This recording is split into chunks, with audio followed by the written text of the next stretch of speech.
Facebook যারা বন্ধু রয়েছেন বা আমার ফলোয়ার রয়েছেন, একটা কথা মনে রাখবেন যে আপনাদের এগিয়ে যেতে হলে বা নির্দিষ্ট লক্ষ্য পূরণের ক্ষেত্রে আত্মবিশ্বাসটা খুব জরুরি। এই আত্মবিশ্বাস যদি আবার হারিয়ে যায়, ওটাকে রিগেন করতে হলে আপনাকে অনেক মূল্যবান সময় নষ্ট হয়ে যাবে। সবসময় মনে রাখবেন, self confidence is the best confidence. He can তো ইউ ক্যান, ইউ ক্যান তো আই ক্যান। এই ক্যান ইজ দ্য কনফিডেন্স।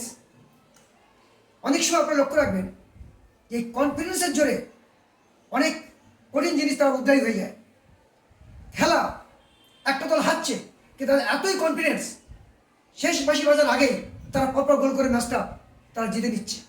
সুতরাং কনফিডেন্স লেভেলটা ঠিক রাখবেন। আমি একটা ছোট্ট গল্প বলে আমি এটা শেষ করব। একবার একটা ভিক্ষুক একটা গাছতলা শীতের রাতে ঠকঠক করে কাঁপছিল।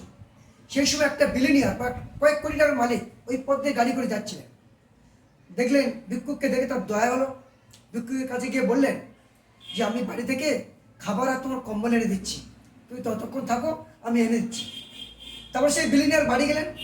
ব্যস্ত মানুষ, বিভিন্ন চারদিক থেকে ফোন এলো, ভুলে গেলেন। পরের দিন গাড়ি করে যখন ওই পথ দিয়ে যাচ্ছেন, তখন দেখলেন সেই ভিক্ষুকটা মরে পড়ে আছে। একটা চিরকুট লেখা ছিল।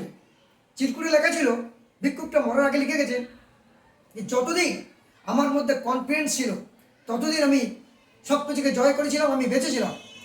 যেই মুহূর্তে আমি অন্যের উপর নির্ভর হলাম, সেদিন সেই মুহূর্ত থেকে আমার মন এবং শক্তি থেকে সমস্ত শক্তি হারিয়ে গেল। তাই আমি আর বেঁচে থাকতে পারলাম না, আমি চলে গেলাম। সুতরাং কনফিডেন্সটা সবসময় আপনারা ধরে রাখবেন। এটুকু আপনাকে বললাম।